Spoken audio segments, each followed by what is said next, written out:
যাচ্ছি হচ্ছে আপনার বসুন্ধরা আবাসিকে। ভাইয়ার অফিস তো, তাকে একটু নামাই দিয়ে আসতেছি।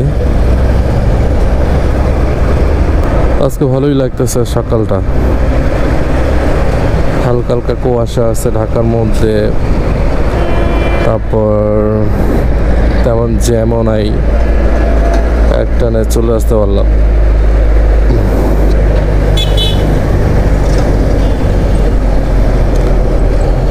তো উল্টা মারতে হবে, রং মেরে দেন ইয়াতে বসুন্ধরা ঢুকতে হবে। আল্লাহ আল্লাহ কইছেন ওই কোনায় ছিল কোনো সার্জেন না থাকে, ওই জায়গায় একটা সার্জেন আছে।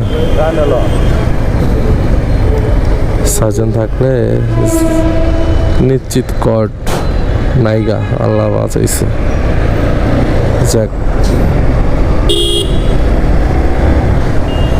আর এদিক দিয়ে যদি না ঢুকি তাহলে ঢুকতে আপনার যমুনা যাইতে গেলে লাগবে হলো 5 ঘন্টা। কারণ হচ্ছে আপনার যে পাতাল রেল করতেছে, তো সেটার জন্য আপনার রাস্তাঘাট কাটছে, আর এর ফলে হচ্ছে অনেক পরিমাণ অনেক জ্যাম হয় এই রোডটার মধ্যে।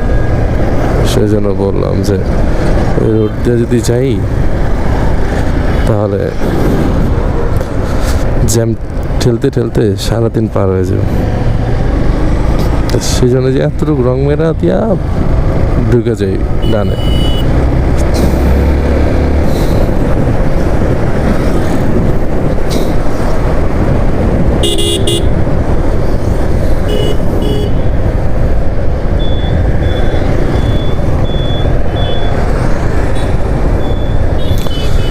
এই তো ঢুকে গেলাম আপনার বসুন্ধরার মধ্যে।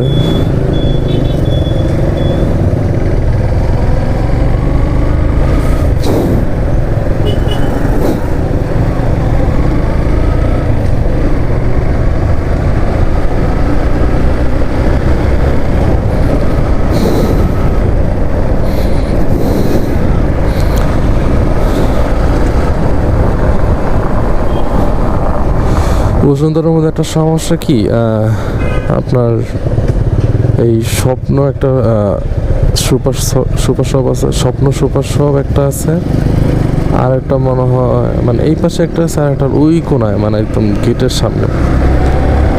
তো বসুন্ধরা যারা থাকে তাদের যদি ধরেন একটা দরকার পড়ে, ওষুধ দরকার পড়ে, বা আনুষাঙ্গিক যে ধরেন অনেক কিছু দরকার পড়ে না, ফ্যামিলিগত রান্নার ক্ষেত্রে বা বাজার টাজার, ওদের কী করতে হয়, না হয় সপ্তাহে আসতে হয়, না একদম গেটে যেতে হয়। ঠিক আছে, তারা হচ্ছে এই জিনিসটা খুব হ্যাসেল করে, কারণ ভিতরে কোনো দোকানপাট কোনো বসতে দেয় নাই, বা বসতে দেওয়ার অনুমতি দেয় না। সেই জন্য আপনার মানুষের কিছু হইলেই গেটে যেতে হয়।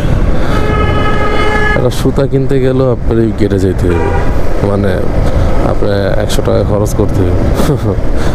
কোক খাইতে ইচ্ছা করতেছে, আপনি পারবেন না, আপনার শপের থেকে কিনতে হবে, নাহলে আপনার গেটে যেতে হবে। আর কারো বাসা তো স্বপ্নের সাথে না। তো এই সব কিছু মিলায় বসুন্ধরার মধ্যে যারা আছে এমনি ভালো, যে দোকানপাট এক জায়গায় নাই, পরিবেশ নষ্ট করে না কেউ। আর দোকানপাট যদি থাকতো তাহলে আপনার আবার পরিবেশটা নষ্ট হয়ে যেত ভিতরে। সেক্ষেত্রে এই জিনিসটা ভালো করছে যে দোকানপাট বসতে দেয় নাই।